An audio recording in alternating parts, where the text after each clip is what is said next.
क्या आप भी उन लोगों में से हैं जो ये सोचते हैं कि इन्वेस्टमेंट का मतलब है अपना पैसा किसी ऐसी जगह लगाना जहां पर वो खुद पैसा कमा के दे? अगर आप ऐसा सोचते हैं तो ये जानकारी अधूरी है। इन्वेस्टमेंट थोड़ा सा वाइड टर्म है। आइए इस वीडियो में आज हम समझते हैं कि इन्वेस्टमेंट का असल में मतलब क्या होता है।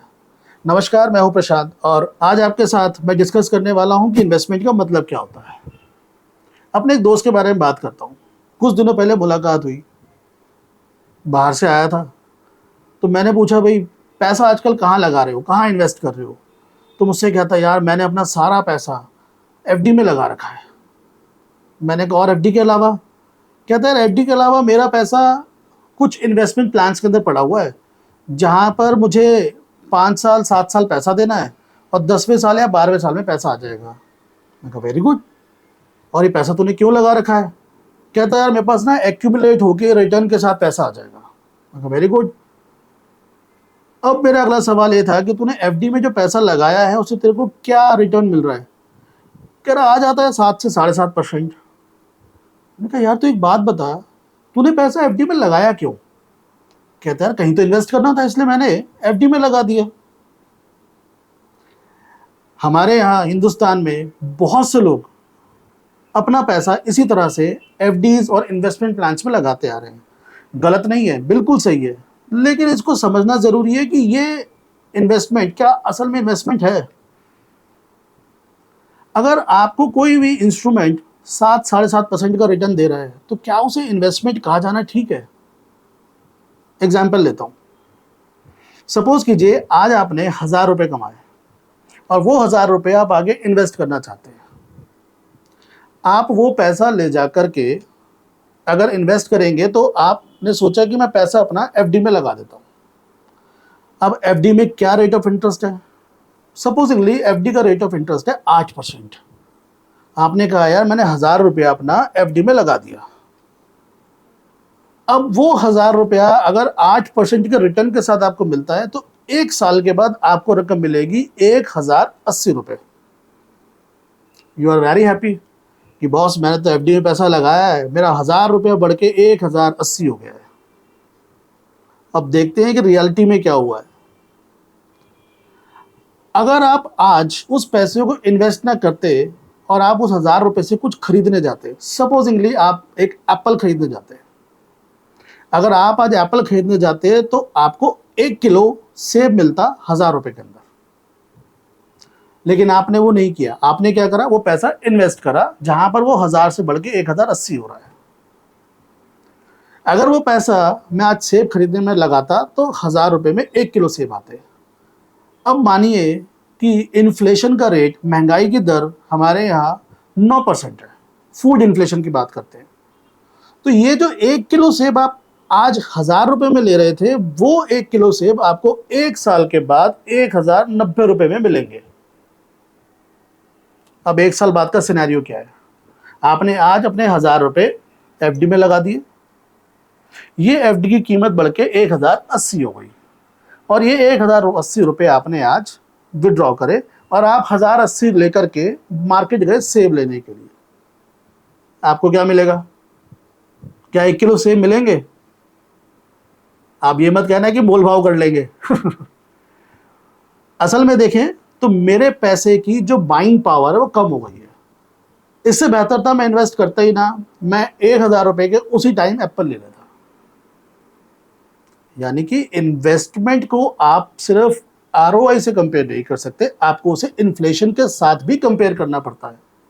अगर आपका पैसा आपको इतना रिटर्न कमा के नहीं दे पा रहा कि आप इन्फ्लेशन को बीट कर पाए तो यकीन मानिए आपका जो इन्वेस्टमेंट है वो इन्वेस्टमेंट कहलाने लायक नहीं है, बिकॉज आप अपने पैसे की जो बाइंग पावर है वो कम कर रहे हैं।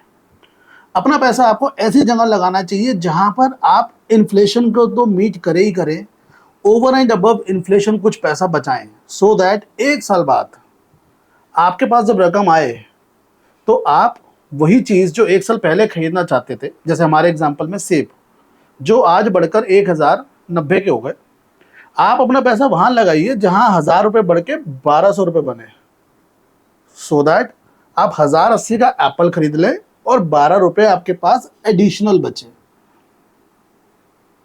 यानी कि इन्वेस्टमेंट का पहला थंब रूल है रिटर्न का कंपैरिजन करना इन्फ्लेशन रेट के साथ।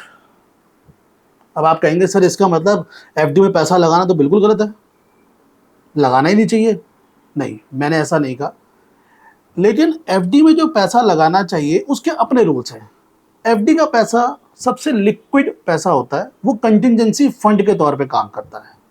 यानी कि आपको कभी इमरजेंसी पड़ गई फंड्स की तो वहां से आपको तुरंत पैसा मिल जाता है। As per the rule of investment, आपकी एफडी में उतना पैसा लगाना चाहिए जितना आपके 6 महीने के खर्चे हैं। यानी कि जरूरत पड़ने पे 6 महीने की रन रेट या जो आपके खर्चों की दर है वो आपके एफडी के पैसे से मीट हो जाए। इसके बियॉन्ड अगर इन्वेस्ट करना है तो आप कहीं पर भी करें, पर हमेशा ध्यान में रखें इन्फ्लेशन की दर, और हमें ऐसी जगह पैसा लगाना है जहां पर हम इन्फ्लेशन को मीट करें और हमारे पास सरप्लस मनी बचे। अब आप कहेंगे ऐसी कौन कौन सी जगहें हो सकती हैं? ऐसे बहुत से ऑप्शंस हैं, नंबर ऑफ ऑप्शंस। एफडीज के अंदर भी कुछ एफडीज होती हैं, कॉर्पोरेट एफडी बोलते हैं, वहां लगा सकते हैं। कुछ म्यूचुअल फंड्स के अंदर लगा सकते हैं, कुछ पैसा आप इक्विटी में लगा सकते हैं, कुछ पैसा आप रियल एस्टेट में लगा सकते हैं। अब आप कहोगे सर ये तो रियल एस्टेट की बात कर रहे हो तो वो एक बड़ा टिकट साइज का गेम है, इक्विटी की हमें नॉलेज नहीं है। ऐसा नहीं है, नॉलेज है या नहीं वो तो एक अलग मुद्दा है। पहले हमें एक कन्विक्शन अपने पैदा करनी है कि ये हमें पैसा वहाँ लगाना भी है या नहीं लगाना। क्या हम इस बात से कन्विंस हैं कि हमें अपने पैसे को ऐसी जगह लगाना है जहां पर वो इन्फ्लेशन को मीट कर जाए? अगर हम इस बात से कन्विंस हैं तब आता है नेक्स्ट स्टेप। नेक्स्ट स्टेप क्या है? ऑप्शंस इवैल्यूएट करना, जहां जहां पैसे लगाए जा सकते हैं, फिर उसमें से हर एक ऑप्शन की बेसिक अंडरस्टैंडिंग लेना और उसके बाद वहां इन्वेस्ट करना। आने वाली वीडियोस में हम हर एक तरह के इन्वेस्टमेंट ऑप्शंस, इन्वेस्टमेंट एवेन्यूज को समझेंगे और वहां पे क्या बेसिक फंडामेंटल्स हैं जो ध्यान रखने चाहिए बिफोर इन्वेस्टिंग योर मनी, उसके बारे में बात करेंगे। एंड ट्रस्ट मी, जब तक आप इस पूरी जर्नी से गुजरेंगे तब तक आपको लगेगा कि ये इतना भी मुश्किल नहीं था जितना आप समझते थे। क्योंकि धंधे के अंदर बड़ी सिंपल सी भाषा होती है, नफे की भाषा, और नफा मैथमेटिक्स है, सिंपल मैथमेटिक्स है। थोड़े से फैक्टर्स हैं जिनका हमें ध्यान रखना होता है। तो आज के लिए केवल इतना ही। आगे हमारे साथ बने रहने के लिए इस चैनल को सब्सक्राइब करें, ये जानने के लिए कि इन्वेस्टमेंट के और क्या क्या ऑप्शंस हैं और कैसे उसको बहुत ही आसानी से इन्वेस्टमेंट किया जा सकता है। हमारे इस चैनल को सब्सक्राइब करें, हिट एंड लाइक करें, शेयर करें। बहुत बहुत धन्यवाद।